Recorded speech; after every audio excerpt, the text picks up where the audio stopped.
In this quick video, I'm going to show you how you can add ads to your Replit AI website. So open up Replit, click on apps, and then choose the app or website which you want to add ads to. And you want to give it this prompt, add ad code. Damn, that's a lot of ads.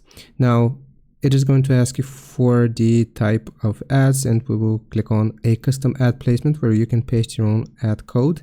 And you want to click on send here. Now while we wait, okay, so it just completed the command, and now you will be able to add your own ad code. So what we have to do is click on this button here. Now expand client, then screens, and then you want to find the conversion screen, and it is gonna show you around which line you can add the code. So it is going to be right here, and you can just paste your code which you have copied from Google Ads. This is just a sample code.